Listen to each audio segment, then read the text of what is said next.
আসন্ন নির্বাচন ঘিরে ব্যস্ত সময় পার করছে সফররত ইউরোপীয় ইউনিয়নের নির্বাচন পর্যবেক্ষক দল। সোমবার জামায়াতে ইসলামীর আমির ডাক্তার শফিকুর রহমানের সঙ্গে তার বসুন্ধরার কার্যালয়ে দেখা করেন মিশনের প্রধান পর্যবেক্ষক ও ইউরোপীয় পার্লামেন্টের সদস্য ইভার্স আইজাবস।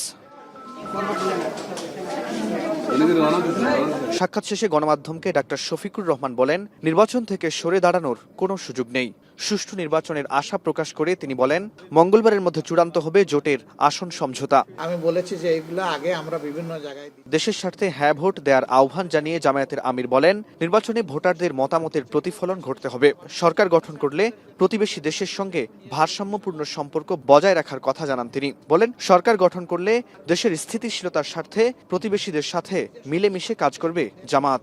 যাকে আপনি ভোট দিবেন, কিন্তু দেশের স্বার্থে আপনি রেফারেন্ডামে হ্যাঁ বলবেন। যে বিশ্বের সবগুলা শান্তিকামী, সভ্য এবং গণতান্ত্রিক রাষ্ট্র যেগুলো আছে সবার সাথেই আমাদের সম্পর্ক থাকবে, বন্ধুত্বের সম্পর্ক।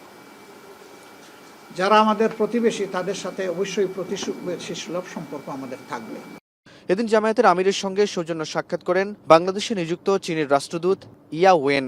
বৈঠকে দ্বিপক্ষীয় স্বার্থ সংশ্লিষ্ট বিষয় নিয়ে আলোচনা হয়। ভবিষ্যতে চীন ও বাংলাদেশের সম্পর্ক আরও জোরদার হবে বলে আশা জানান উভয় পক্ষ।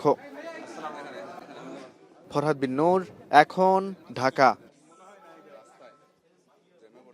শিয়া বাটার ও ভিটামিন ই সমৃদ্ধ লিলি বিউটি সোপ, তারুণ্যময় উজ্জ্বল ত্বকের জন্য।